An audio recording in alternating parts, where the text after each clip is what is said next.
What is up, wrestling fans? Welcome to episode number 622 of the Smark Moment Smack Talk podcast, Hot Tags of the Week. We're going to be breaking down everything we feel like talking about that went down in the world of pro wrestling this past few days. And if you don't know who we are, I am your host as always, Tony Mango, joined as always by Callum Wiggins. Hello there. And Robert E. Felice. Hello. And today we are going to predominantly be talking about the state of AEW, or as Rob referred to it before we got started, the Going Over podcast about the state of AEW rather than an episode of the Hot Tags. But we do have a couple other little things we're going to sprinkle in there. And as we go along here and we tell you what we think about these topics, we want to know what you have to say about them. So by all means, continue to voice your opinions in the comments below, and make sure that you are also doing the other good stuff that you can do on YouTube. Make sure you hit that like button. Make sure you are subscribed to this channel. Also, make sure you have your email alerts set up for when we go live for the post show for Crown Jewel coming up tomorrow afternoon, because as per usual, we're going to be doing our pay-per-view point post show review and recap immediately following that. And if you want to click on the other things, you've got a little join button over there on YouTube right next to subscribe, which that'll give you access to the same stuff as the Patreon. If you go to patreon.com/SmarkOutMoment, you will see the Darkcast and the Pick Your Poison tier and so on and so forth. It's exactly the same thing as what's over there on the YouTube channel membership. If you prefer one or the other, go for that one. If you just want to act like a little tip jar kind of thing, there's a little thanks button that's on here. And if you want to pick up merchandise, you can pick that up on TeePublic and Redbubble.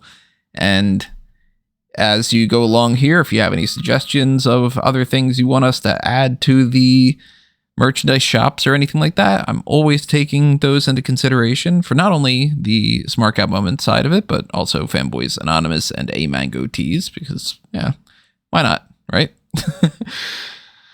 So, go back and check out the previous Darkcast if you want to check out the Superfan Vladimir documentary, which would have been part of the Hot Tags this week, but we decided to do something like that instead. So, go back and check that out. It's a live watch along that you can coincide with watching it with us.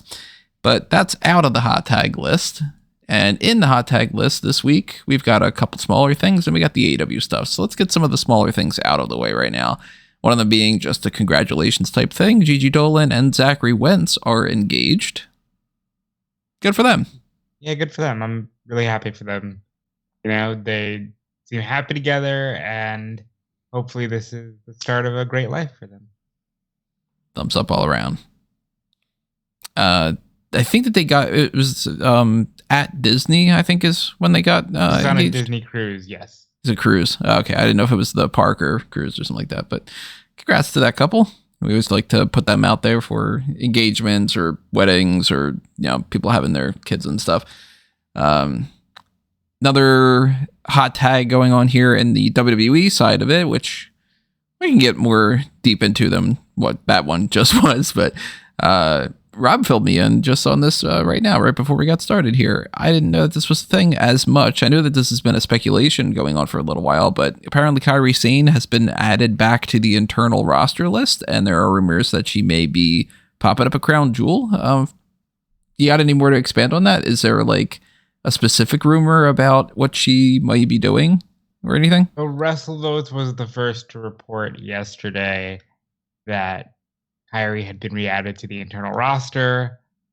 Mike Johnson of PWI today said that words making the rounds this morning among talent is that Sane may be returning as soon as tomorrow's Crown Jewel pay-per-view. The expectation among those that PWI has spoken to in Japan is that Sane will be stateside this month. So there's no official, what will she be doing? I imagine if she appears at Crown Jewel, would need to neutralize Damage Control, or maybe even to join Damage Control, depending on how the Bayley-Bianca match goes tonight. Maybe they write Bayley out of being able to interfere and you insert Kairi. Who knows? I'm looking forward to it. I think Kairi was a bright spot in WWE when she was there. So whatever she does, I'm thumbs up for me. Yeah, I think we all kind of knew from the initial reports that this was likely to be the case. She'd pretty much wrapped up everything that she was doing in Japan. So yeah, she gets to go back to WWE. She'll probably link back up with Asuka in some form or fashion. But looks like hopefully it goes better for her this time around than it did the previous time. But yeah, not much more to say on top of that. She's going to immediately go after Nia Jax in that match. No, keep her away. Would you guys rather see her more with Io or more with Asuka or doing something completely unrelated to them? It feels like they have unfinished business with Asuka, and I don't know that we ever saw Kairi and Io do too much in WWE. So in either case, teaming or as opponents, it's definitely a win. I'd rather see her definitely on the SmackDown side of it, though. I don't want her on Raw by herself in a division that has Baszler, Nia Jax, and Rhea Ripley. I think they could potentially tell a good story of that she had previously teamed with both Io and Asuka in her previous stint, and so maybe it could be, I wouldn't say like a bidding war, but like there's a bit of tension about which side she wants to join. You could almost play them off as she's friends with Io and she's also friends with Asuka and they don't like each other, and that could be a source of tension because which one is she going to end up teaming with? Do Damage Control try to go after her services, or does Asuka manage to keep her on the good side of things? So yeah, I think you could use that as a bit of a tug of war between those two, at least initially, and then she decides which one she's going to align herself with. I think I don't really know exactly where I would want her to end up until I know what they're doing with the title. Because if they plan on keeping it on Io, I'd like to see her just go straight into a feud with Io. And yeah, maybe she teams up with Asuka. Maybe that's unrelated. Maybe they team back up later down the line or something. I don't anticipate that Kairi is going to be either winning that championship or fighting for that championship at WrestleMania. So I would like to see her team up with one of them and go for the tag titles, because I think that would be a good way to get them on the card and maybe even just give them the championship. And, I think that that's a better option than keeping it on Chelsea and Piper Niven for the next 2.5 years or something. But I think it all really depends on what they're planning on doing with Bianca and I guess technically with Bianca and Io for this weekend, but the Jade Cargill thing that we talked about before and the Charlotte Flair thing, and I'm really up in the air as far as what they're planning to do for that belt. So depending on if that's going to stay on Io, I could see them going straight into, she beats Bianca and then Kairi's the next challenger. That'd be pretty cool. I'd be down for that, but I guess we're going to find out tomorrow. And for anybody who does not know, just to give you a heads up, tomorrow is the afternoon for the podcast and everything like that. The pay-per-view technically starts at noon Eastern for the kickoff, which will have one match on it, just in case anybody doesn't know that either, because it's not a regular thing anymore. That Sami Zayn match is going to be on the kickoff. They're still confirming that's the case. But there's also another hot tag out there that's seemingly like this information is kind of all over the place, so I don't really know exactly what to necessarily believe, but it seems like there may or may not be either a Grayson Waller segment, a Miz TV segment, both combined, maybe something with a celebrity. You guys know anything about concrete about all this? So in the same report that Johnson has about Kairi, he also says Grayson Waller is no longer advertised for this weekend's domestic live events. There was talk that he might be added to the Crown Jewel show. Who was the football player that they were saying might show up at Crown Jewel? Ronaldo? Yeah. Ronaldo, yeah. Maybe you do a Grayson Waller segment with him and he gets to clothesline someone or body slam someone and this goes nuts?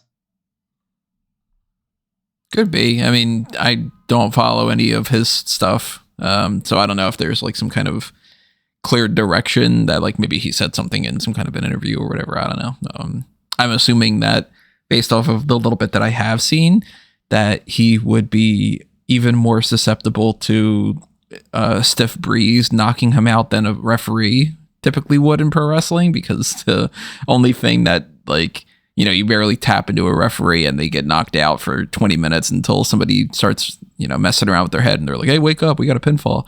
The only people that are worse than that are football, soccer players. They just, you know, you slightly tap into them and they're like, oh, my knee. Oh, the worst on that. Isn't that like it's been joked about as part of the strategy? It seems like they're just like purposely doing that all the time to run out the clock and stuff. Yeah. I don't know. I don't watch any of that stuff. Is it a strategic thing? It's typically a strategic thing, but I think that Ronaldo is one of the bigger exponents of that very soft approach to football, which is weird because he's like one of the most like physically built footballers out there. Like, he's someone who, just from look alone, you could actually imagine being a wrestler.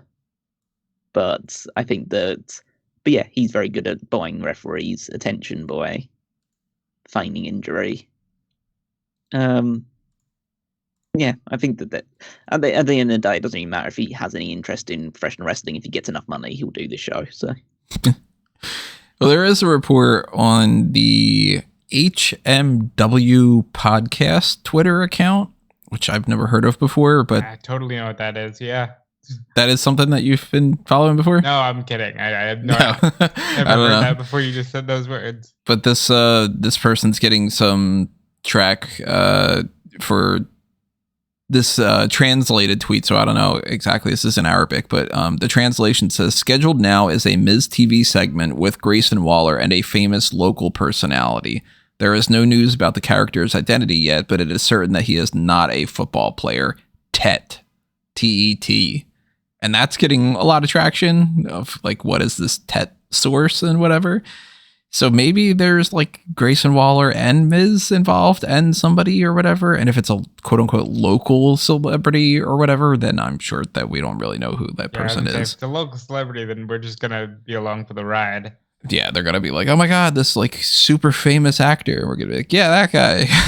You know, saw him in that movie with the thing and, you know, the one with the hair.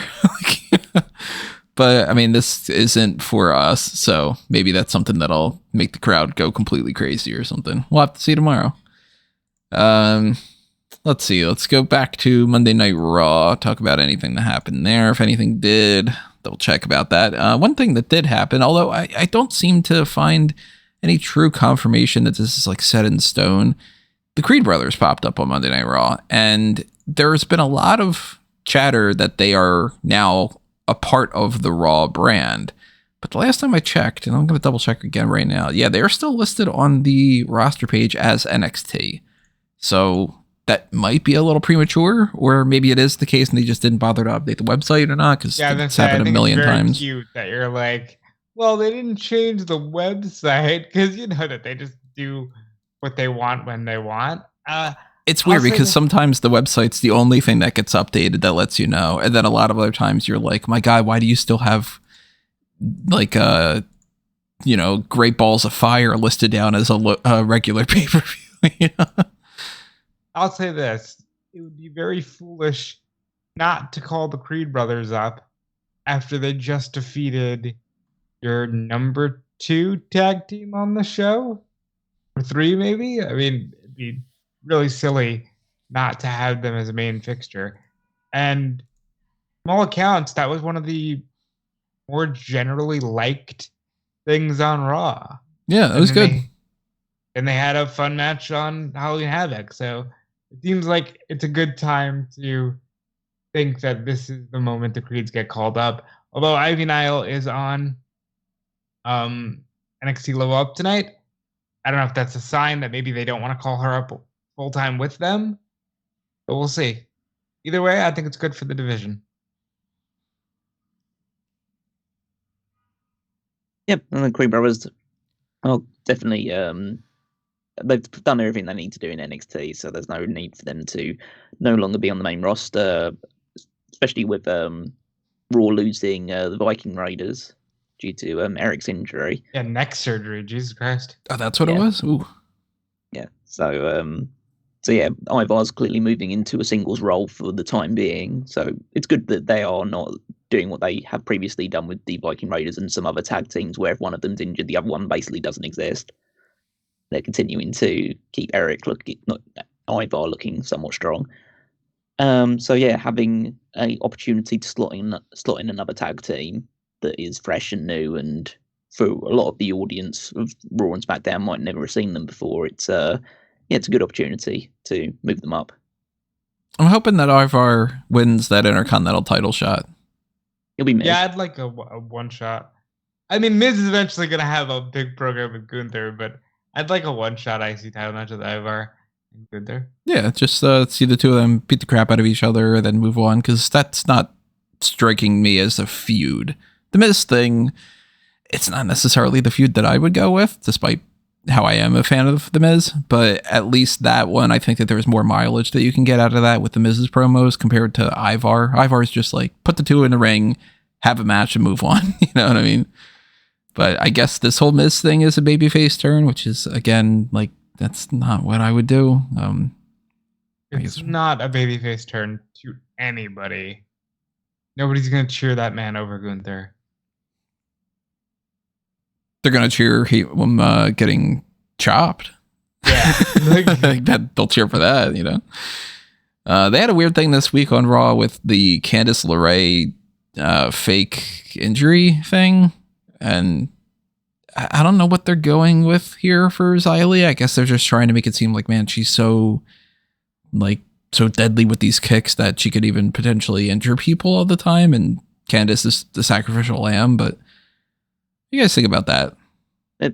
They're just making Xylee look like a killer before she loses to Becky Lynch on the way to Becky Lynch fighting Rhea Ripley at WrestleMania. Just a means to another person's end. Correct. You think that there's going to be any more of like Xia goes up against Indy next week and knocks her out too with the kick and kind of just continue that? Yeah. You build her up by beating up all the baby faces that you're not going to be pushing, and then she fights Becky Lynch, and then she loses as a means of making Becky look stronger.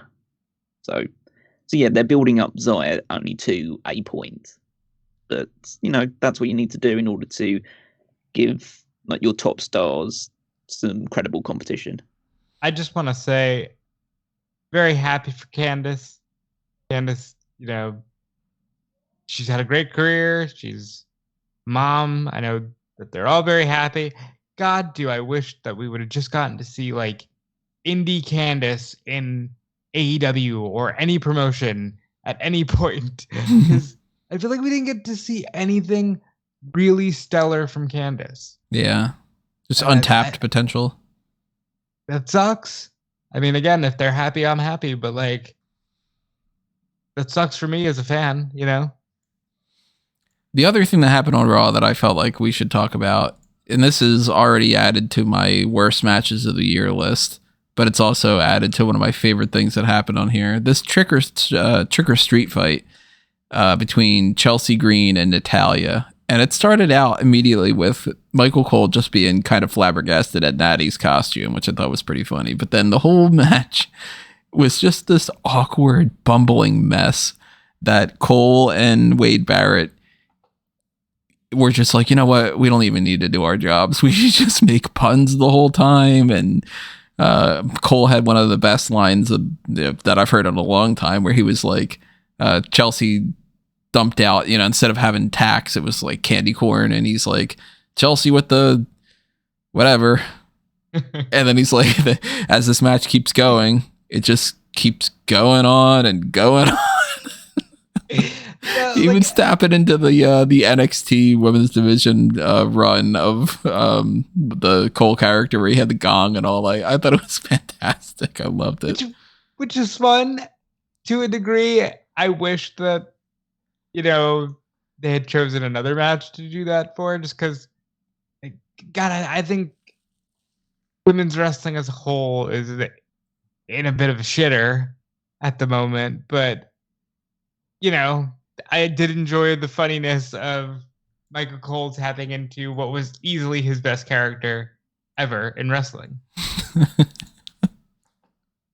There was another thing that happened this week I thought was funny with regards to Cole. Before SmackDown, they apparently recorded a thing where Bayley got Zelina Vega to dress up as Michael Cole for like a Halloween. That was Kayla? I thought it was Zelina. Kayla Braxton. That was Kayla, even better. They did like a whole mini match where she pinned Michael Cole, and he's like, "Oh, you beat my my undefeated streak," and everything. I love when they do fun things like that. That was great. Anything else on Raw? I don't think so. There's a lot of the typical Judgment Day crap, which I think I talked enough about how this week the Judgment Day stuff just didn't hit for me. Like, find a new way to start your shows. And go through the rest of the show as well. We don't need to keep going back to the same segment. I don't think we need a single one more of the backstage, hey, we're not on the same page, but we should be because we run Monday Night Raw. I don't think we need any more of that ever. They did that like 3 times a week for I don't know how many months. That stuff I don't mind as much as I mind the, hey, we're going to play like a good 25% of the segment that happened about 20 minutes ago in a recap. That kind of stuff I could do without. All the more reason why I am not bothering to watch SmackDown tonight, especially because we know the spoilers for it, which if you don't want to know what they are, earmuffs, I'm just going to run them down super fast right now. Skip like 30 seconds. Kevin Owens beats Austin Theory. Charlotte Flair and Shotzi beat Chelsea Green and Piper Niven in a non-title match. Solo Sikoa cuts a promo with Paul Heyman, and John Cena comes out and they fight. Pretty Deadly beats the Brawling Brutes in a Donnybrook match. LA Knight cuts a promo. Roman Reigns comes out. They fight. Typical fashion. And Bianca Belair beats Bayley. There you go. You don't need to watch SmackDown tonight. I thought it was interesting that Fox recently talked about the SmackDown renewal, and they essentially just said, look, it wasn't matching the return of investment that we had going on, and our advertisers are not the same as what we were hoping that they would be, so we decided to move on from that, and that's about as straightforward as you can get. I don't think that they're wrong at all in just being like, nah, we paid too much. Yeah, I saw somebody had said, oh, translation, something, COVID, messed things up for us. But I was like, sometimes it doesn't always need to be deep. It just wasn't a good fit. They tried. Yeah, worth a shot. Didn't work. They've got enough money. And if they don't, they can sell. Merge to merge. Let's talk about how who's merging with what. Just all of them should merge with me. I should control all of them. Okay. I had a whole conversation with Caroline the other day about how I'm like, this is why I should be Supreme Chancellor of the world, and she's like, oh, I thought it was that you want to be God. I'm like, no, I want to be God Emperor, but it needs to come after I'm Supreme Chancellor. It's like I got a whole fucking strategy going on. The urge to merge it's going to happen eventually. I'm going to take control. Don't worry. I remember a starry-eyed young guy called Adolf had a similar vision. Yeah. No, see, I'm nice though.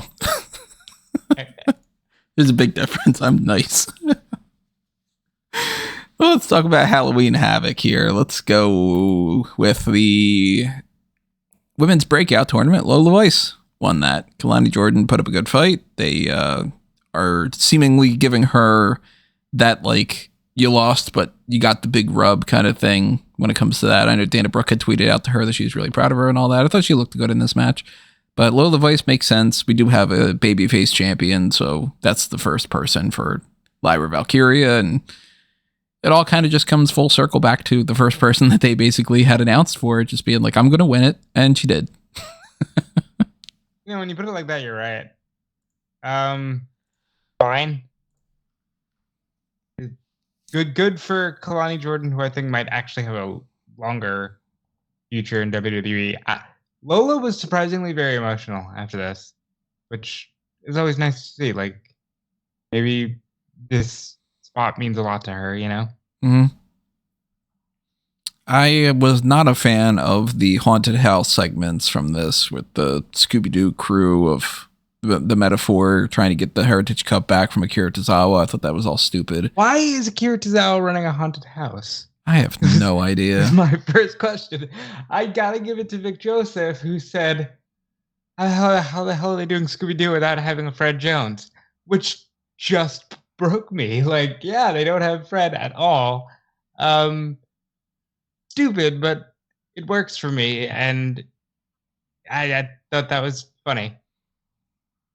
I didn't even notice that they were missing him. Yeah. And I like the tweet afterwards where Noam said, "It's always Scooby-Doo, where are you?" and not Scooby-Doo, how are you? It's like, give him the belt. Noam Dar deserves a belt. An actual belt, not a cup, right? Yeah, give him an actual belt. Joe Gacy's got no strings on him anymore. I'm over it. Okay, Pinocchio. Yeah, Ultron's way better than Joe Gacy. I don't hate it. Just do something else with him. I like that they're not completely giving up on him. Ava remains to be seen. But let's do something else with him. Call him up to SmackDown. Make him attack like a mid-card babyface, and then cut these promos. And let's see where we go with him. Gacy's one of those guys that I wish that they had the stones to completely switch up his character. Like in the day, back years and years ago, they used to do it quite a bit. I mean, we talked about it the other day. It was like Fatu and Rikishi and the Sultan and all that. And you try something until it works. And you had people like Papa Shango turn into Kama Mustafa and Kama the Supreme Fighting Machine, and then eventually the Godfather and all.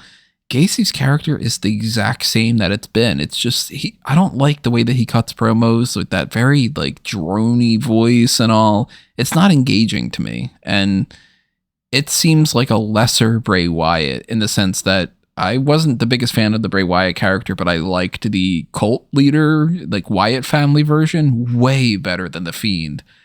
But I like that way better than the Gacy character. And for them to be like, okay, we're separating the whole schism thing, but instead Joe Gacy's just going to do the exact same thing he's been doing, but by himself, I'm even less interested now. So my only thing with that is we're not in an era where you can just do that. See scripts, like it doesn't work. You can't just. They tried again this week. Someone. The scripts again this week was like, hey, the whole reason that I'm Scripps is because of when I grew up, they called me Scripps. Remember, guys? And it's like, no, I don't. I actively don't want to give this any time. What Joe Gacy's doing is fine. It just needs to click. And once it clicks, it'll start picking up steam. I'd be like, you know what? Just tag him up with some other people and make him a different type of character. Make him like a subordinate to Karrion Kross if you need to, or something. Well, first you got to do something with Karrion Kross. True. Hasn't he been like quote unquote in line for a push for like 6 months? Been in line for a push since the day he came back. True. Yeah. Tiffany Stratton attacked Fallon Henley before the match. That was the thing. Chase U had a whole setup going on with the they're gonna fight Tony D and Stax down the line, and Alba Fire and Isla Dawn were like, we're gonna do something, and they really didn't. It was kind of pointless. They showed up to literally say the tag titles are cursed. Yeah. Never forget the tag titles are cursed, which tremendous bit. I like that they took that meme online and just said, well, we have spooky witches, we'll just say that they're cursed. But they ultimately didn't do much, but shout out to their Harley Quinn, Poison Ivy. Poison Ivy, yeah. And yeah, I just want to go back real quick and say, Fallon Henley and Tiffany Stratton, this is where I had the issue with the Scooby-Doo thing.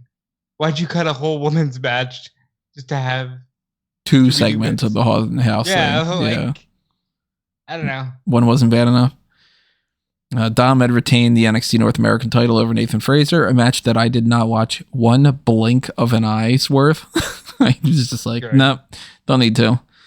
And Mr. Stone lost to Braun Breaker, and Von Wagner came back. to try to get some revenge. He's sort of on his way to recovery, so they're going to continue that feud going on. There was more with the whole Trick Williams thing. Lexis King implied that he had taken out Trick Williams, but then at the end of the night, they did this thing, and this this is the type of thing that I really kind of hate, which it's the suspension of disbelief and the storytelling that you kind of have to do in some ways. So I know what they're going for, but at the same time, it's just makes me roll my eyes. Dragunov beats Hayes in the main event of the night because Trick Williams comes out and Carmelo Hayes looks at him like, oh my God, how are you alive? And it distracts him enough that Ilya Dragunov is able to get capitalize on that and whatever. Right afterward, Baron Corbin attacks Dragunov. So they're just like, we're moving right on to the guy who didn't win the other match. But they set up the idea of like, oh, Brian Pillman Jr. might have attacked him. Oh, Carmelo Hayes is so distraught at the idea that Trick Williams is here, who stares him down for this whole thing and helps pick him up, and he just stares him down. So, they're going with the idea of Trick thinks that it was Carmelo, and he's not quite willing to just like attack him yet in retaliation. But then we're supposed to think, oh, maybe it's not, maybe whatever. Why would Carmelo Hayes, if he didn't do it, be all like, oh my God, my friend is here and I don't know what to do. And I'm so distracted that I need to lose my championship match, the thing I'm most interested in out of anything that's out there. It's just for the purpose of the storyline of to make you go, ooh, maybe he did. But it's so illogical that I just hate it. So last week when we talked about this, Callum had compared it to the 2002 Shawn Michaels Triple H angle. And the one thing that had that this didn't have, which would have facilitated such a reaction, is Shawn Michaels looked like he had been murdered. Trick Williams was just taken out backstage, as multiple wrestlers are every week. And for him to have that reaction of like, oh my God, I've seen a ghost. It seemed a little over the top for me. And just to correct you a little bit, they didn't necessarily imply that Lexis King had attacked Trick, but he did say, I'm glad I'm already making a name for myself, and just wait till you find out about what I've already done. So he's implying he's done something. Mm-hmm. And at this point, I just don't think it's Mello, because it's too like on the nose. At which point you should have just said, hey, motherfucker, I know it was you, and beat him up. Like, there's no reason to drag it out beyond that point. Or since it's NXT, to drag it out. Oh, God.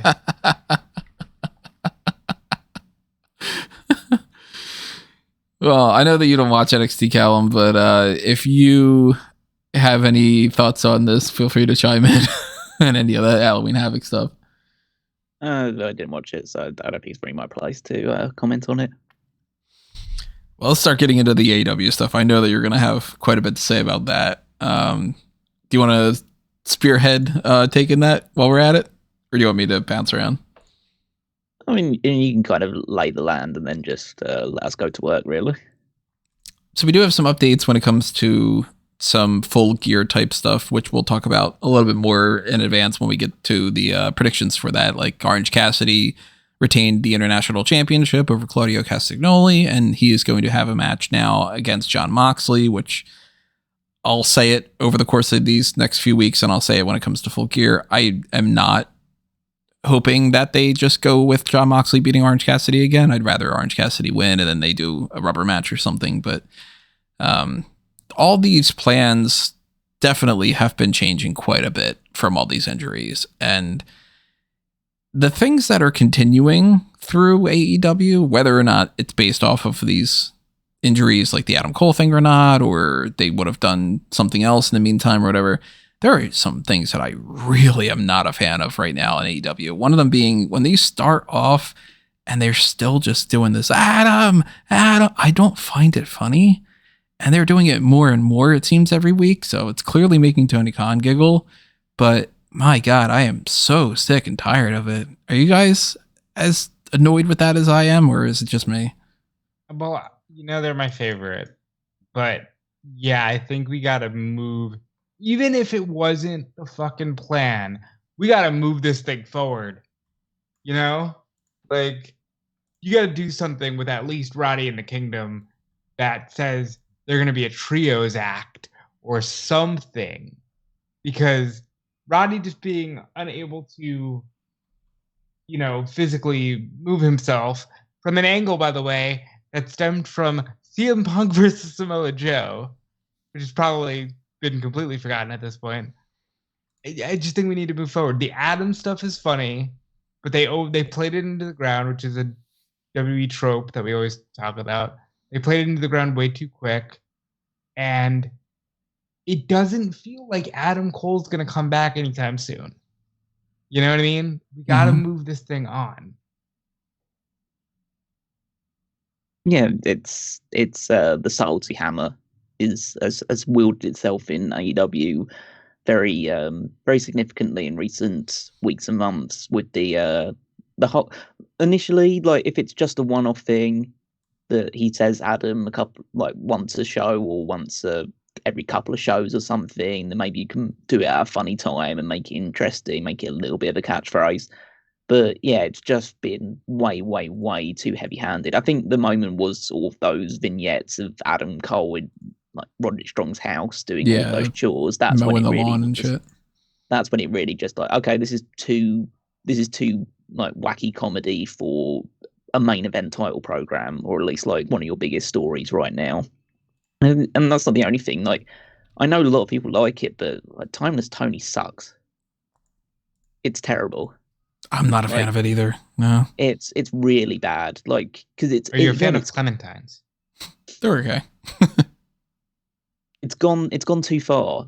It's an interesting character, but they've gone way too far too quickly with it. Okay, she's lost her mind. That's kind of and she thinks that she is a silent movie star. I mean, fine, but she's taking up way too much of the programming. And I know it seems like the absolute worst thing to say is a women's act is finally getting some TV exposure. Why can't they get TV exposure for being good wrestlers rather than just being the worst thing about these whole the whole Adams stuff and Timeless Tony is not even the acts themselves, which is already grating, but it's the message that it's sending. Because essentially it sends the message of, okay, to the people in the back who aren't getting a huge amount of exposure on TV, their minds now got turned to, okay, what wacky, goofy thing can I come up with to try and catch Tony Khan's eye and get myself on television? Which is exactly the WWE methodology. I was going to say, yeah. And that defeats the purpose of AEW being the alternative that focuses more on the pro wrestling side. We're gonna get to defeating the purpose. Well, this is the overall thing, is that it's not even the fact of AEW needs to be a direct alternative to WWE. Everything WWE does, AEW has to do completely different. That's it's unfeasible and all that stuff.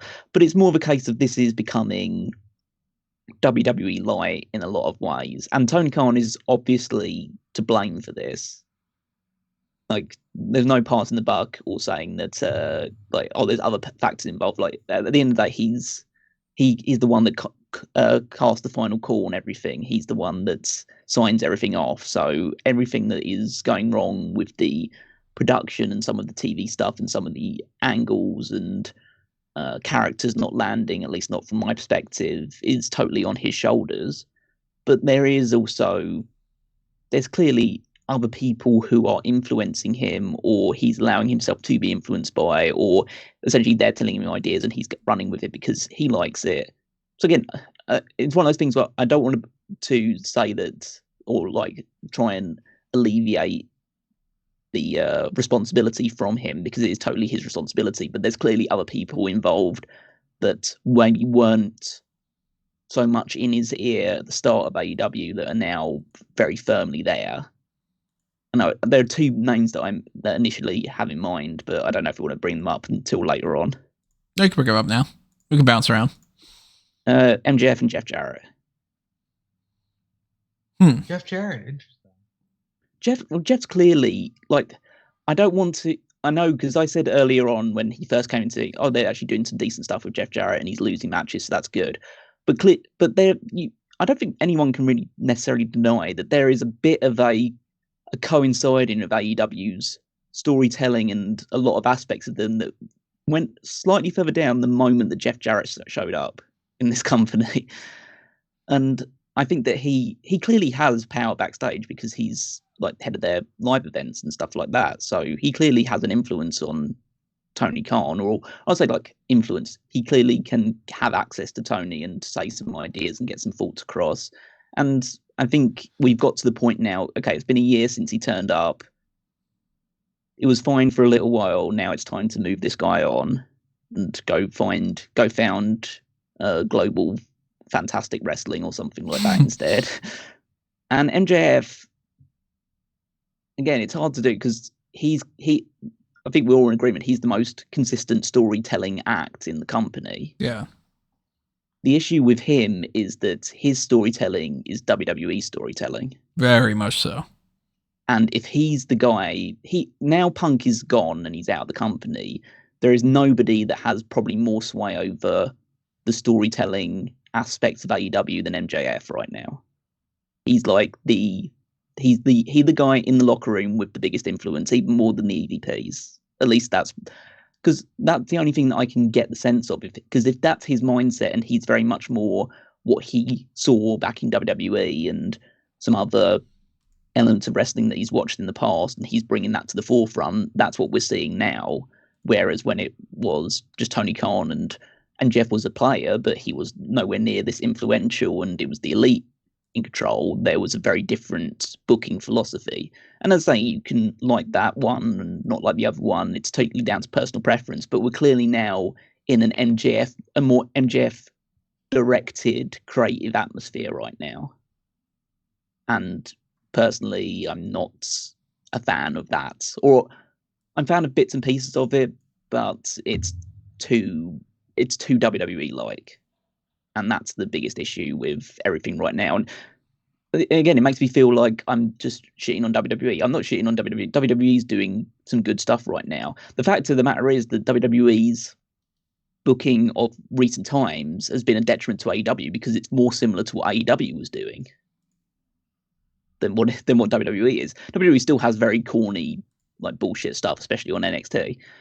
But I think that they're now focusing on, we can do a few like repetitive stories or keep the same like long-term storytelling with the Bloodline, with the Judgment Day, with like faction-led stories is very much AEW's playbook with the Elite and that whole narrative that fueled the first couple of years of the company. Now they're doing it with their Bloodline and they're doing it with Judgment Day, like a faction-centered that's then just running the entire programs that they're on. And then, so AEW is responding by almost going into, like WWE creative mode of like focusing on some more hammy characters, focusing more on comedy, and not so much on like serious wrestling. And it's kind of creating a bit of a jar because on one hand you have people like Bryan Danielson, the Blackpool Combat Club, and Eddie Kingston, whoever, that are very much more like pro wrestling, and then you have MJF in the Acclaim scissoring in the ring, and it's like it's a very like moving from different directions. And I want to point out as well, I know I'm talking a lot, I'm rambling at this point, but that's all right then. But this isn't as bad as people are making it out to be. The reason why people are making it out like the world is falling is because AEW sets such a high standard for a lot of people that now I would equate it. This is not WWE 2019, 2020 when things were just probably the worst. Some of the worst television wrestling I've ever seen is like WWE from the like late 2010s, early 2020s, especially obviously when the pandemic hit and everything went crazy there. So this is more 2007, 2008, 2009 WWE, which is still not good, but it's like it's not terrible yet. And they still do good shows, they still have good matches, their pay-per-views never miss. So there's a lot of good things to still cling on to with AEW, but there is a clear tonal shift, which is making it a more period of like disappointment and a lack of investment than there was previously. I agree with that, and I just want to quickly bounce around to the thing that had upset me the most before what came later in the week. But that's Tony Khan announces a very important announcement and literally says, hey, tickets for All In at Wembley go on sale in December. That could have been a tweet. Hold on. That could have been a tweet. That could have been anything. You don't need to damage your own brand by being like, now he's in full blown. I think Tony said this the second the words left my lips on Wednesday after we finished recording the Crown Jewel podcast. Total Dixie Carter move. And then he goes on to do a total Dixie Carter move because this could have been literally anything else. And I understand that, like, I'm not saying, because it doesn't pertain to me and my country, that it's, not worth it. I'm saying we already knew you were going back to Wembley, my guy. We already knew the day even. It wasn't even like you announced the day. And it's not even like he announced that the tickets were on sale now. He announced that the tickets are on sale in a month. Yeah, none of it made sense. And that alone for me was like, oh, okay, this sucks. I didn't like this. Maybe I'm overthinking it, but I didn't like it. And I immediately go online the next day and I'm greeted with the discourse of, oh, you guys will live. Because that's the problem with discussion.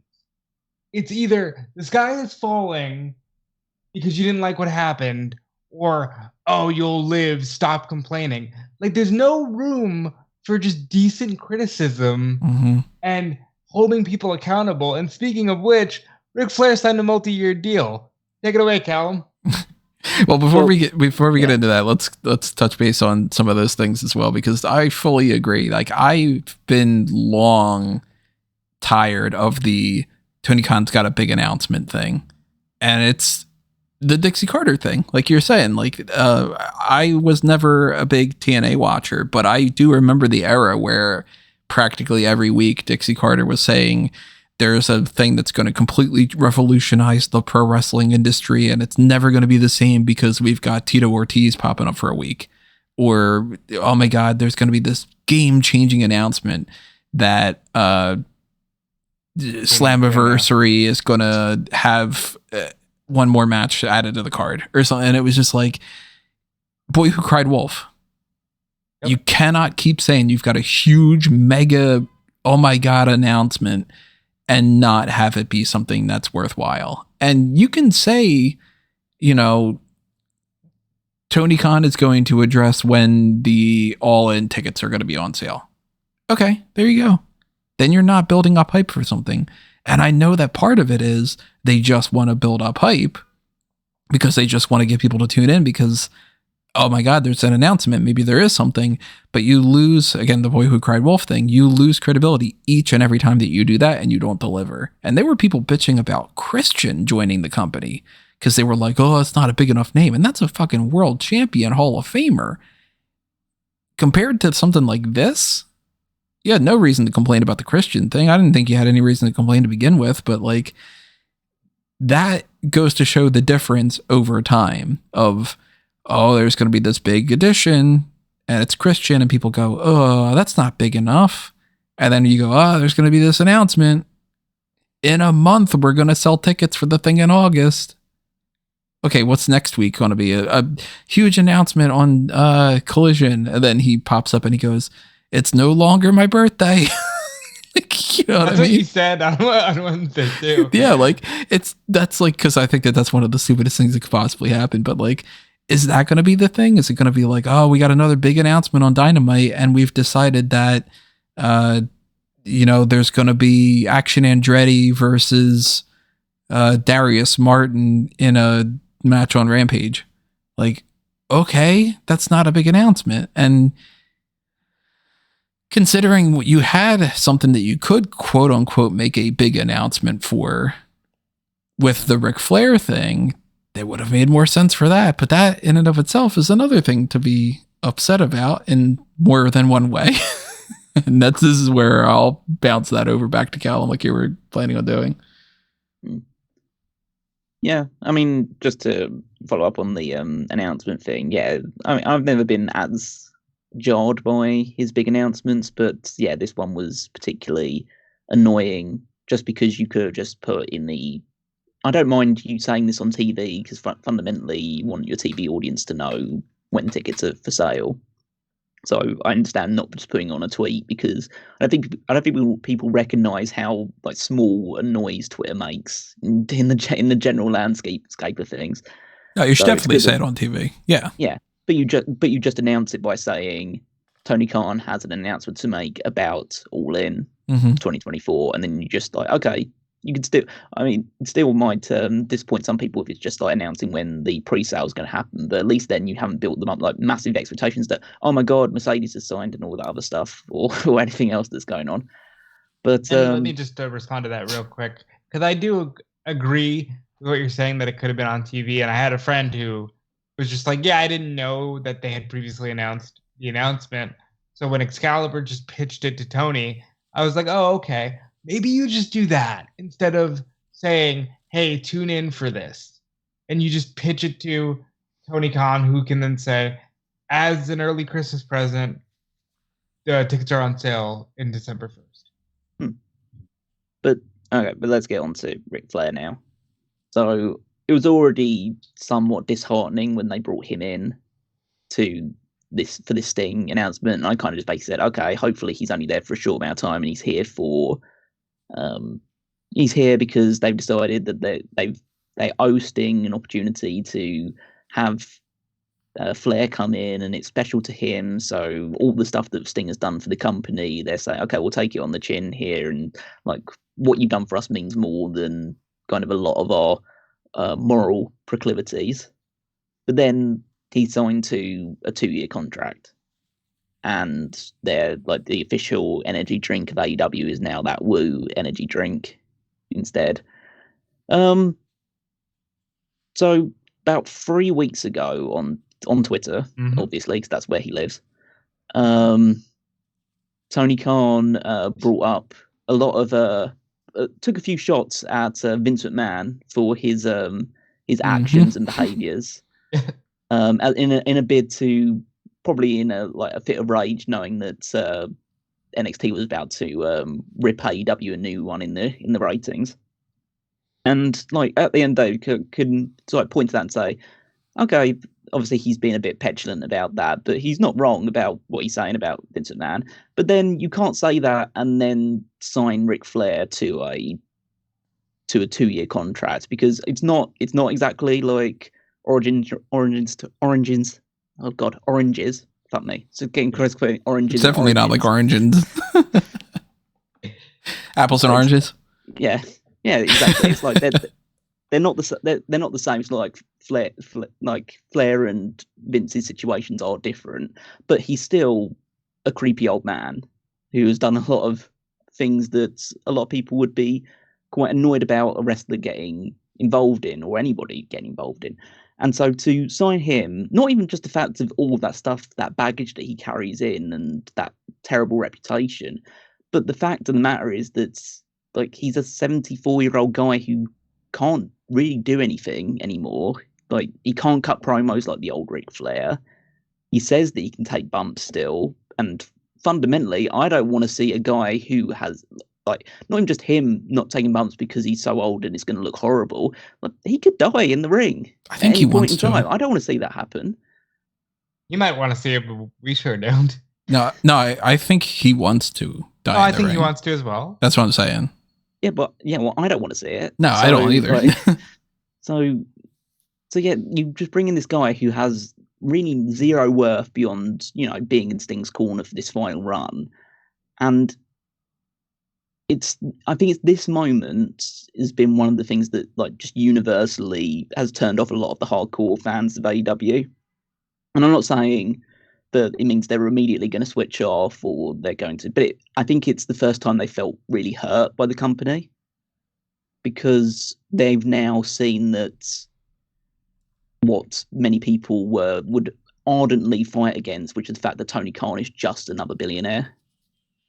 Oh, I saw a lot of that language going around. Yeah, it's just like, yeah, he's a businessman, he's a billionaire but he's different than Vince in the sense that Vince obviously cares about like the big, like being entertainment and whatever is in his own brand of entertainment. It was all for that. Tony Khan's a wrestling mark billionaire in the sense that he doesn't care as long as he says that he got to be the boss of, or you get to have this guy on his roster. Mm-hmm. Like, it doesn't matter what they've been through or anything like that. As long as like he can say to himself now, wow, Ric Flair is signed to my company. That's crazy. Like, Ric Flair is signed to my company. And like, just that supersedes all of the negative press, all people's issues with it, all the fact, what it says to your fan base about how you feel about certain things. Like, a guy who apparently said that Hulk Hogan and his entire family could never come to the company, and then he signed Ric Flair to a 2-year deal. It's like, yeah, I don't get it. I do get it. Well, let's say the old me wouldn't have got it, because I'd like to think that it was better than that. But now the eyes for me and a lot of other people who have been very diehard AEW are fully wide awake now, and just see we cannot or should not ever just go with, oh, this guy is saving professional wrestling. Because at the end of the day, you should back the wrestlers, you should back the creative, all that other stuff. But he's just another billionaire who's looking to, satiate his own desires and urges in this regard. His urge is to be like the best wrestling promoter of all time, and that is the case of hiring the best wrestlers of all time, of every era they could possibly have, and just have it fit as his little real life wrestling figure collection. And it's not even like he can really use a lot of these people the way that is. Like, I mean, like, I've been one of those people that I think it's unfair for there to have been years and years worth of people chanting, please retire, to Big Show, for instance.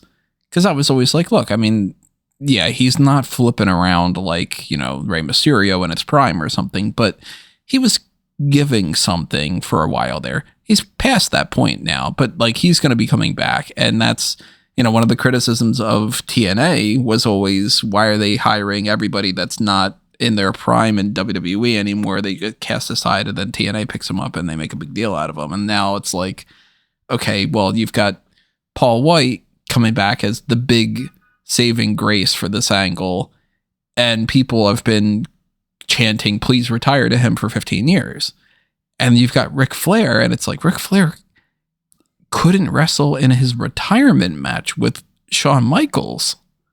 And that was at WrestleMania 24. That's a bit harsh. That match was good. Flair held up his own in that match. Shawn Michaels had a good match. That's where he should have stopped, but he held up his own. But that was WrestleMania 24. We're going to have WrestleMania 40. And it's like, yeah, Ric Flair cannot do Ric Flair. And like you said, he can't even cut the same promos anymore. So it's like, it's not even so much that Tony Khan's able to play with the wrestling figures and do like what we do with like the mock drafts, where we're like, okay, well, in their primes, man, it would have been great to see like a one-off match between Dolph Ziggler and Mr. Perfect on an episode of Monday Night Raw. Man, that would have been really good. But like, it's more checking off the achievement on an Xbox to me. Like, yes, you do now get the chance to say Ric Flair was in your company. He didn't maybe necessarily do anything, but you can say he was in there, Yeah. And they can merchandise him. They can like put him in video games, all this other stuff now for this duration. So there is a purpose to it. It's a nefarious purpose, which like is just to make more money, which is just that's just business, the way that it works, like one way or the other. But I can't even see that really being that much of a moneymaker. Like, is anybody going to be like, man, I know I was thinking about buying that Fight Forever game, but now that they've got the Ric Flair DLC, I think I'm going to You know, like, don't ever underestimate. There's always something, and you should know this in the line of work that we're in. Something is always going to be the biggest story in the world to somebody. You know, so something's always going to attract someone. Yeah, but not everybody matters. Well, that's another discussion. I'm not down on Paul White coming back. Yeah, that one's actually the one that I'm kind of thumbs up on. If it's just this one match. Yeah, it's a one-off thing. Yeah, he can't move, which is difficult, and that's like it'll be the most pedestrian walk and brawl that we'll ever see on this in this next pay-per-view. But yeah, it's a one-off thing. It might be his last match ever that he's going to have on this thing, and it's not like he's been overexposed in AEW throughout this entire time, or he's been taking spotlight from other people. So that's totally fine. I think that there is an issue with like Khan signing more people who were arguably in their prime when WCW was still around, like over 20 years ago. Like I say, I had reservations about them signing Adam Copeland because it's with each one of those signings, you're sending too much of a message that you're just focusing on getting old big names, not concentrating on building up new stars, which is what ended up costing WCW in the long run, ended up costing TNA's ability to establish themselves as a third number two. Is that the signings of like former WWE talent, the like big names in wrestling and other things like the Elite were obviously well known from New Japan and all that stuff as well. But yeah, that's good for the initial thing, but then you need to use the goodwill and the strength of that roster to then build up your next generation, and then that generation builds the next generation after that, and so on and so forth. And it's not like AEW have done a bad job building new stars. MJF was, just an indie guy when he came in, and now he's like one of the biggest stars in wrestling. They've done great jobs with Darby Allin, and to various degrees, like people like Sammy Guevara and Daniel Garcia and Wheeler Yuta, and like they have built up a good body of people that like were virtual nobodies before AEW came around, and now they're household names for wrestling fans and fans of AEW. But I think that they're now leaning too heavily onto, we have to sign this ex-WWE guy and other ex-WWE guys. And like now I'm at the point of thinking, well, Drew McIntyre's contract's apparently up soon. I don't want him going to AEW. Like there's only one name I want to see signed. Well, two names I want to see signed with AEW. Well, that should be prioritized signed with AEW, and that's Mercedes Moné and Will Ospreay. They're the two people that this company should be moving heaven and earth to sign, and just like random names coming out from WWE at this point, it's like let them go to Impact, or let them go to TNA instead. The next signing is going to be we got a big announcement from Tony Khan. Goldberg's here. The Goldberg at one point for a one-off match, I thought was feasible because they have done well with Sting, especially. Sting, it feels like he was just the golden child that was never supposed to be in WWE, and things went horrible when he was. He's done great in AEW. He did great in TNA, but I have an issue now where it's like even me who wanted Adam Copeland there and it's been pretty happy with what he's done. When you look at the overall landscape of it and what it's saying, you're like, oh, wait, now we've got, a Jericho reunion, and Edge and Christian are one of the top angles. Which RVD's popping up more with by the way, I like the name Smoke and Choke. Smoke and Choke. I do enjoy that. The thing is, it's not like every individual case is not an issue, because it's the sum of its parts. Yeah, exactly. Christian's had the run of his life in AEW. He's probably as over, if not more over now than he's ever been in his entire career. He's doing some of the best work that he's ever done. So, and Adam Copeland's come in and he's totally involved. He's wrestling. He's involved in segments. He hasn't shirked any responsibilities. He's doing totally fine. Billy Gunn's been doing good stuff with the Acclaimed.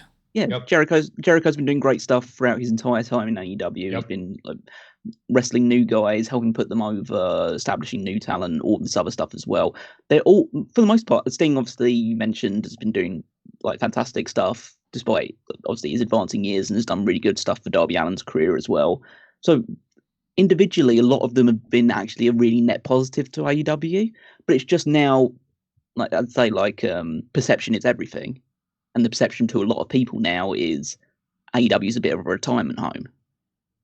And not only that part of the perception, but like, you know, for whatever reason, outside of the industry or not, people are just like, they don't want to see Jericho.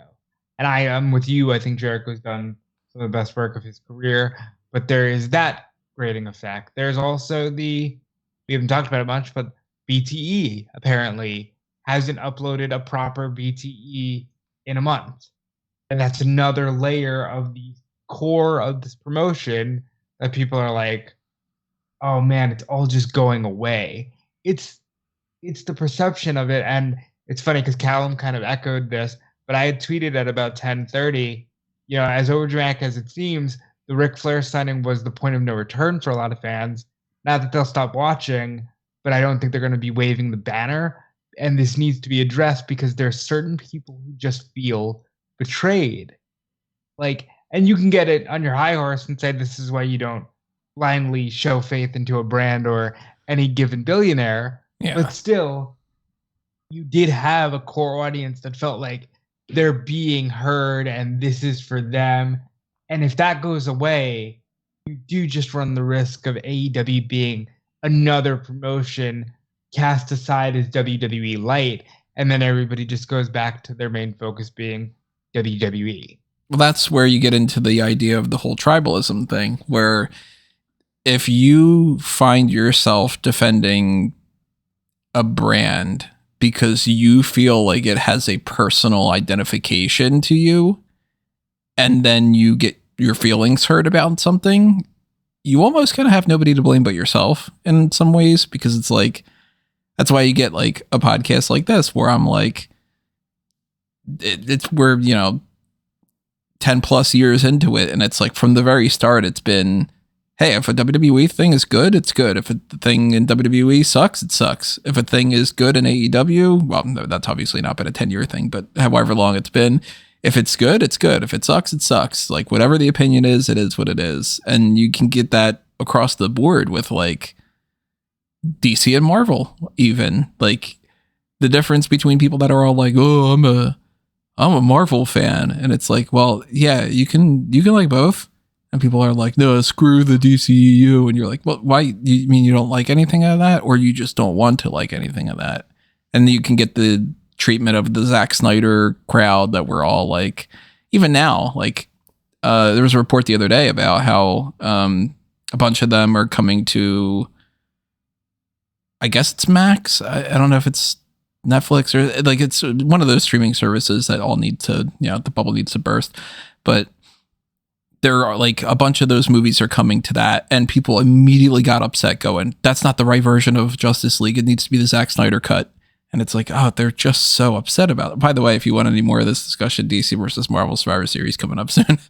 But, you know, if you are one of those people that got super into the AEW side of it because you were so wrapped up in the anti-WWE element of it, and now they're getting more into the WWE side and you feel betrayed, it's like, well, maybe you kind of need a little bit of that to wake you up, if you can hopefully wake up, because you shouldn't like a company just because they're the antithesis to something you don't like. You should like it because you like it, in the same way that you shouldn't like anything just because other people like it. Like there should never be, whether it's, you know, entertainment stuff or it's fucking home decor or whatever it might be, I don't know, you should never base your opinions off of being different. You should just like what you like, and you'll be so much happier. Well, what I'll say to kind of expand on that is, I know that in this particular case, a lot of it stems from the original idea and the whole moral high ground of it all. Right. That's where like they built their kind of niche for a lot of people was we're the antithesis of this, and we're the company that strikes back against that. So then people get heavily invested emotionally like that. And then, like you said, they feel betrayed because it's like, well, now you're going against that and you're doing what we did before. And it's like, well, that's because you're attributing your fandom to how it makes you feel as a person rather than what you like. I mean, it's a dangerous thing to go down.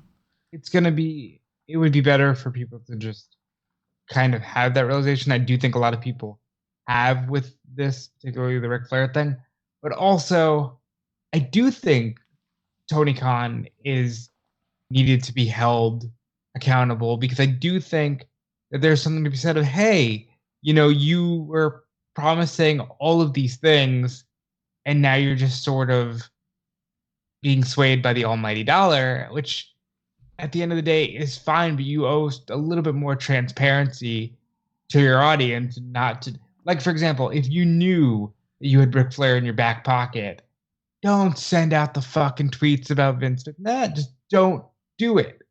And then this isn't as much of a gripe. You know what I mean? I would assume that in his case, that delusional factor would kick in where it'd be like, no, but that's different because it's me. And that applies to everybody in the world, Yeah, but even then, it's like you have to kind of be aware of these things. Yeah. Another element of this I want to talk about, though, is that idea of when you're trying to have the discussion and then you're immediately hit with, oh, everybody's acting like AEW is closing down. It's like, look, there's no reason to jump straight to doomsday discourse, but there's also no need to do this thing where any layer of criticism is being, read as doomsday discourse. We need to get better about just discussing things. That's why I like this podcast. That's why, look, you guys know the deal. We don't make any money on this, but I will always come and talk to these guys because we're able to have an actual discussion. And that is so much better than the immediate, like, everybody's got to get on their high horse about this and that. It's just let's pivot and talk. And I will say this, I do hope that my coworkers in the wrestling media, as soon as that Full Gear media call is announced, I want to see genuine, like, hey, what's up with this? Are you going to respond to these criticisms? Because it's going to be important for the relationship Tony has with media and the fans moving forward. I don't know if I put much faith in the wrestling media that didn't even feel like they could ask Triple H about CM Punk potentially joining the company at the last presser they had there. So they were too busy, applauding him and bowing at his feet. They're too busy asking about Taylor Swift. Because you just got it in your head that you had to ask about Taylor Swift. Sorry. No, they're going to do the softball questions to Tony Khan, too. It's going to be like, hey, Tony, I know that there's a lot of discussion right now about the hypocrisy of Hulk Hogan and the Ric Flair and the Vince McMahon stuff or whatever. So can you tell us how great it is to be back in Chicago? and then he'll be like, well, the numbers are great for AEW All In and All Out and whatever, and they'll just have the same fucking discussion that they do for everything.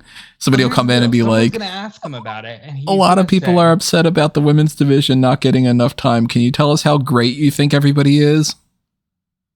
Someone's gonna ask him about Flair, and he's gonna say probably what Sean reported, which is there's a great deal with Woo Energy that is basically paying for Flair's contract on its own, and it was a great deal, and Flair is a legend, and I just hope that is met with a couple more questions of, yes, but XY, like, just press him a little, just a little. That's all I'm asking for. Just push it a little. I mean, I hope this doesn't end up with like these what's it, the WWE sponsored matches. Like, this match is sponsored by Ric Flair's Woo energy drink in the middle of the thing. But yeah, I think there's just it's a lot of the goodwill that has always been attached to AEW for being the quote unquote alternative has evaporated quite a bit in the last couple of months in particular. And it's an issue with the fact that, like, when you do present yourself as the antithesis of WWE, and then WWE becomes Vogue, essentially, what do you do? Because you're supposed to be antithesis of it, but that company's now popular. Do you ride the wave and try and go? I genuinely believe that the turning point was the Bloodline getting over. Like, really, this is all Sami Zayn's fault. Because, like, Sami got the Bloodline over after it had been doing virtually nothing for the course of, like, the first year and a half of its existence. Then he joins it, and it's suddenly the biggest story in professional wrestling. And I think that spooked Tony Khan. And I think he started to let himself get swayed, thinking, if that's what wrestling fans like now, then we've got to somewhat lean into it. But it's not really us. And now they have that weird dichotomy of certain people in the company that really want to stick to the old principles of AEW, and then this new wave that is very much jumping on a lot of the WWE bandwagon of stuff, of that's very, like, story-driven centric stuff. Like the MJF and Adam Cole storyline is the perfect example of it. And the issue is with that story got super over. And it's like, it's not necessarily a bad story. I didn't mind that story. I thought it was a good story. But it's a case of it's gotten over with wrestling fans, and now everyone thinks that's what needs to be. But that's, like, for a lot of the core audience of AEW, or a lot of the hardcore fan base, that's not what they want to see. They want to see quite, pro wrestling stories leading to great matches. And they're still getting the great matches, and they're still getting some good pro wrestling stories, but it's now being just amalgamated with a lot more, like, bullshit, really. Is probably the biggest phrase I can put onto it, with this a lot of comedy, a lot of ha-ha, a lot of goofiness, a lot of, like, kids TV stuff, which just doesn't appeal to an audience that was, like, that just primarily, like, young or middle-aged adults. It's very and so I think that this past week in particular has opened a lot of people's minds to perspectives that they potentially wouldn't have opened it up to a month or two ago. And we're all kind of riding the wave of All In, and how great All Out was, and some other fantastic stuff they were doing, like the whole, like, Wrestle Dream being a great show, and some good matches happening on Collision and Dynamite every single week. And now this week happens when everyone, like, this Dynamite, based on a cage match ratings, was the fourth lowest rated Dynamite in history. And there's, like, other stuff that happened on here that are just sort of, like, Sheeta beat Willow Nightingale to retain her title, and then they did the whole thing with Sky Blue and Julia Hart, where it kind of just felt inconsequential to me. Like, I know that that's not necessarily the case, because they made a decision about, like, Sky Blue's not joining Julia, but, like, the crowd couldn't have given a shit, But people are, like, picking holes where they necessarily wouldn't have done necessarily, because, like, people would say, like, Sheeta and Willow Nightingale. Why is Willow Nightingale having this match? Because she lost the Fatal 4-Way on Rampage to a world title shot, and now she's just getting a world title shot straight away afterwards. It's like, where's the consistency? And then there's people angry about, as Rob said, about Jericho being involved with the Elite thing. People were annoyed about the fact that the Elite, literally a couple of months after getting back together and not really doing that much together since then, and now seem to be breaking up again. Yeah, they dropped the ROH Six-Man Tag titles to the Mogul Embassy, so that just reverted back to what it was before. And even the MJF side of it, like, they spent this whole thing, like, MJF and Wardlow and Samoa Joe and all this, and it just came back around to the Acclaimed thing. And I love the Acclaimed, and MJF is, like, my favorite dude in the company and all, but, like, it just was, hey, put on these pink trunks and do the scissor bit. So there wasn't anything with the Samoa Joe thing. There wasn't anything with the Wardlow thing anymore. Like, that's it.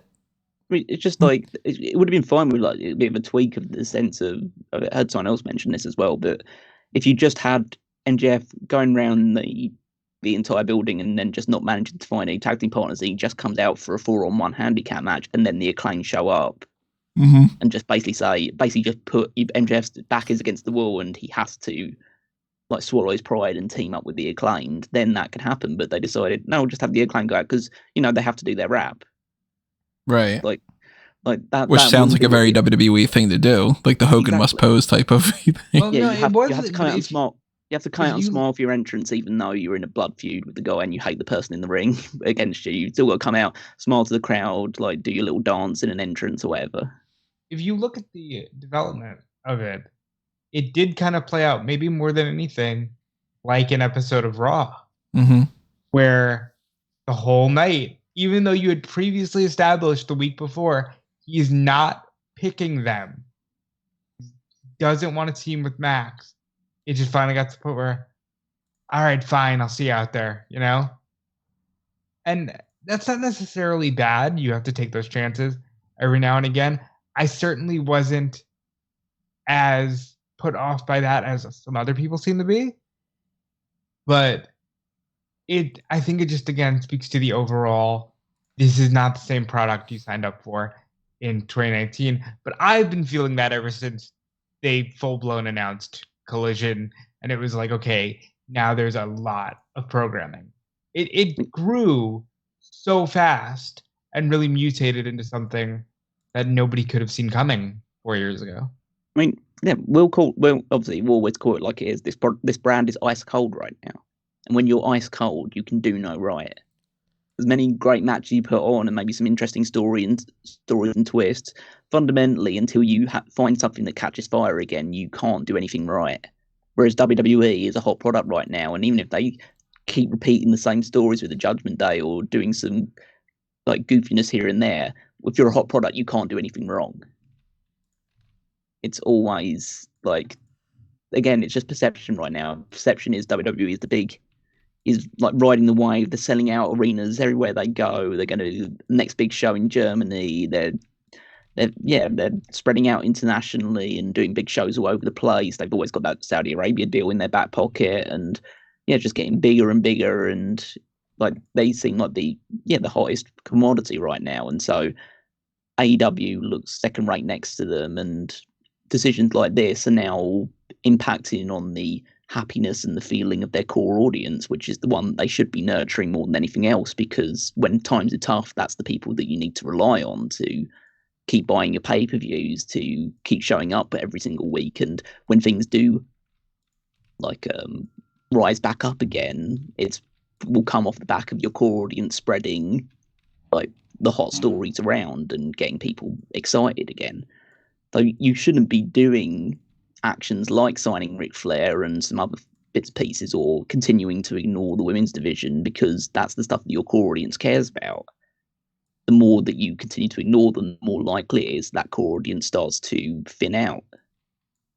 So yeah, right now AEW is in a really, like, I would say precarious situation. They're totally fine. Warner Brothers loves them. They're going to get a new TV deal.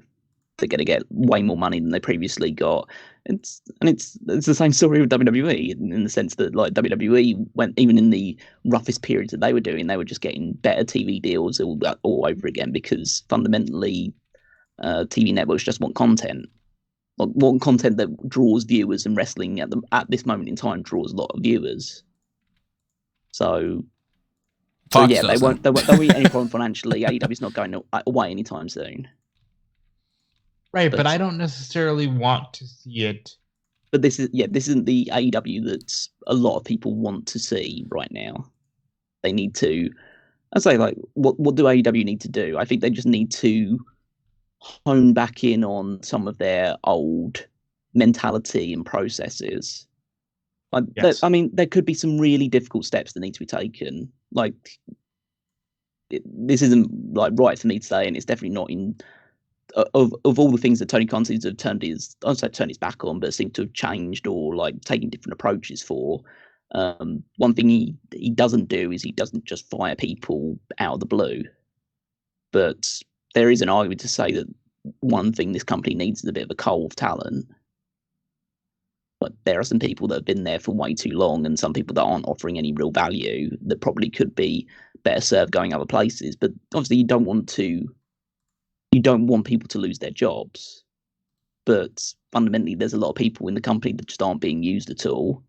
He needs someone to take over the booking of Ring of Honor entirely and just let that be a separate entity, probably need to divide up the talent across like Dynamite and Collision more effectively. It might be beneficial to get rid of Rampage entirely. Who knows? But again, if they're getting paid for it, that's not going to happen. So there's a lot of things that you can do, or a lot of things you could hope to do. But realistically, the main thing is that you just need to find a few big stories and stick to them a bit more and actually build them consistently, pay-per-view by pay-per-view cycle. Just get back to basics a little bit and try and lean a bit further away from, or try and close the door a little bit if you can now, because it's difficult to close this door once you open it to some of the goofier characters and concepts. Like you need to ward people away from thinking that shouting Adam or doing silent movie skits is the way to get TV in the show, because then you're just going to become a variety show, not a pro wrestling show. Especially for an audience that wasn't into the old school WWF character. Everybody has a job type of, if they were like that's what they were looking for, then you get more into that stuff and you play more to that crowd. But this AEW was built on the pro wrestling crowd. And the more that you do the WWE stuff, the less you're playing into what that audience wants to see.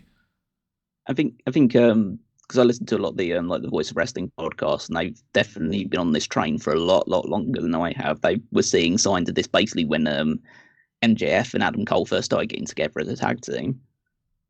But I think they generally get the point across of this was AEW for them, and for a lot of people was the opportunity to see if for a pro wrestling product, not a sports entertainment product, to see if it can attract viewers and be prominent again in mainstream media. And for a while it was, but now it's very much, they're very much leaning heavily into the sports entertainment. And once you start to open that like Pandora's box, it's very, very hard to close again. Yeah. So yeah, very well said. So it's one of those things of, no, this guy's not fooling. AEW's, like, for the most part, it's still fine. It's just that they've been doing some things that are pretty shoddy and disappointing recently. So it's not like one of those things. We're not going to be this time next year. Almost certainly, we're not going to be this time next year. We're going to be like doing a death of AEW podcast or anything like that. I mean, if TNA has anything to say about it, that still doesn't matter anyway. I mean, Full Gear is almost certainly going to be a great show, because Full Gear, like, one thing that has remained consistent throughout AEW's entire run is that they very rarely miss on pay-per-views. You usually have a good time watching it. It might be too long, but beyond that, you're still going to see at least 2 or 3 great matches, like absolutely like banger matches on every pay-per-view. And so yeah, the sky's not falling. It's not like the end of the world. Things will get better. Some things will get better and some things will get worse potentially. But I think that universally, I think there's just a lot less of that headstrong fandom towards AEW that there previously was this time last year. Which I think was coming ever since the initial Punk incident. But I don't want this to turn into what it turns into at other promotions, where it's like, well, if you're just not going to like what we put out, then, like the thing Tony says all the time, you're a bad fan kind of thing. Yeah. As I say, if it continues on a similar trajectory, so it all continues to decline in many areas, which I'm not a fan of, then, like it goes out of the regular weekly rotation. You then just start skipping through segments of Dynamite. You start just searching things out, maybe on YouTube instead, or checking out results. Still tuning in for the pay-per-views, because, as I say, they don't go wrong. And fundamentally, I tune into, maybe not live, but I do check out a lot of WWE shows, pay-per-views, because for the most part, they're pretty good. They're not the greatest in the world, or the greatest they've ever been, but they're still, they rarely do a bad pay-per-view these days. Because fundamentally, the one thing that is consistently good across both companies right now is that wrestlers are just really good at wrestling for the most part, and they can have really good matches with people. So you can always kind of rely on that in like multiple promotions these days. It's just all the things surrounding it. just need all the things surrounding it to click, or at least a bit more than it is right now, because yeah, it's we need we can't need TNA to be good.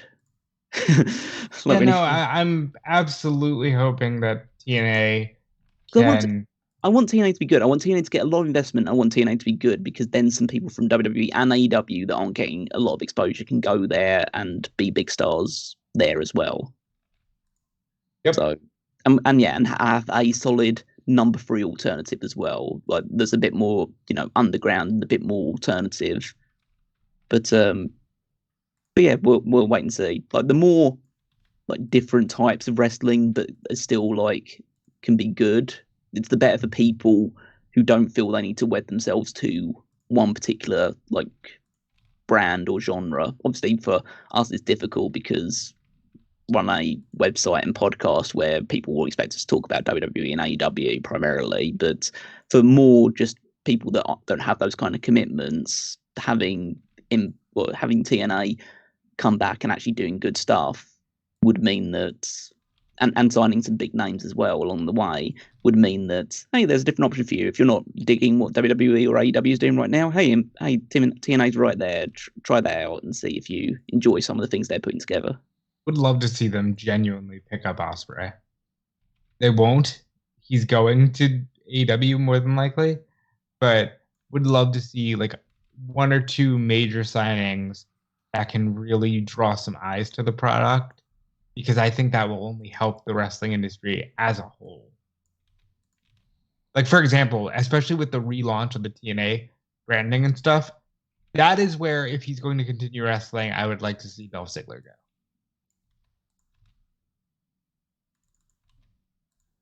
Why more so that than AEW? Because he's going to just be in QTV if he goes to AEW. Like, let him he can do a whole story about how, TNA was always slept on and so was he. He can, have some good matches there, maybe scratch that itch, and then maybe if he wants to move up, then there's AEW. But I'd like to see him just try and elevate that brand now that I know that brand is in a state where they're looking to be elevated. If they're legitimately going to run bigger arenas, I want to see, some names that can help. Sort of like how Naomi Trinity has really helped that brand and put more eyes from a women's wrestling perspective on that brand. I think Ziggler, for the diehard Ziggler fans, can do the same thing. Of course, it's not as likely because Ryan Nemeth is where he is, but it would be nice to see. Yeah, but I mean, he's not doing much in AEW, so if he's not on a locked deal, he could always leave too. Yeah, I think it would be a good balance for AEW. It's a case of not necessarily having to let someone go and just if they do want to fit out the roster in a few places, not to just say, oh, we're just ending our contracts, good luck out there, but more of a case of if you're not super interested in keeping that person on board, or think that, okay, we could probably do without this guy or girl, if Impact comes calling or someone else does, it's like, okay, we're not we can end this thing here, and then you've got a immediate path into another promotion. That's a bit more of a nicer way of doing it. Anything else AEW or for that matter hot tag related that you guys want to touch on before we end up? Haven't seen anything too new. There's the really cool video floating that Briggs Jensen, for an NXT Dark match, used Journey's Separate Ways for his theme song, which is tremendous, and WWE should do more of that. But no, I didn't know Journey had another song. Well, no, Journey has 2 songs. They have that, and they have "Don't Stop Believing." Yeah, I only thought they had that song. Maybe it's a controversial opinion. I like Separate Ways better. I can see more people suggesting that, especially after "Don't Stop Believing" became a bit overplayed. But yeah, I thought that was a really fun moment that they let him do it because it was a dark match. Yeah, Play around with that more. But yeah, I think we've gone over AEW enough for the time being, because it's like it's not going to stop us from watching at the end of the day what they're doing. It's like the Ric Flair thing is disappointing, and hopefully that I would be so pissed if they bring Jim Cornette in. Like that was something that Jeff Jarrett said in an interview. Cornette immediately was just like, no, like I don't even want to see the show from the crowd. Like that's good, but that's another indication that maybe Jeff Jarrett should bugger off. I'd like to congratulate Billy Starks on being the next woman to wrestle Ronda Rousey at the Wrestling Revolver show. She's going to team with Athena against Ronda and Marina. That's fun. Hey, I know her. You know, like, do you know her? Don't sign AEW. Don't sign Ronda Rousey, please. Right now, it seems like she's just interested in doing this one shot because it's for charity. I also kind of hope it stays there. But really cool for Athena and Billy, who are they're carrying Ring of Honor. Yep. Alrighty, well, that is it for the 622nd episode of the Hot Tag. So as always, if there are different topics that we didn't talk about that you want us to chime in with our thoughts on, let us know in the comment section below, and we'll either carry them on to next week or just leave a comment or something like that. Make sure that you are following us all over the place at Smark Out Moment. Make sure you are checking out the stuff happening over on fanboysanonymous.com for everything on the geek culture spectrum. Make sure you are heading over to the link tree over at amangotree.com for those links for both Fanboys Anonymous and Smark Out Moment and everything else that's under A Mango Tree, including my personal Facebook and Twitter at Tony Mango, and the Patreon stuff there, the Letterboxd stuff, LinkedIn, so on and so forth. Make sure you're following Rob and Callum. Yep, follow me everywhere at Dude Felice, and check out Fightful and WrestleZone and all their great coverage. We got Crown Jewel tomorrow. There's going to be a lot of coverage on that across both sites. Maybe we'll be talking about a new champion. Not likely, but who knows? Callum, where can they find you? They can find me on Twitter at Wigmeister14. They can check out the Power Rankings every single week over on smarkoutmoment.com every Saturday, where I rank the WWE superstars based on their previous week's performances, their wins, losses, and everything in between.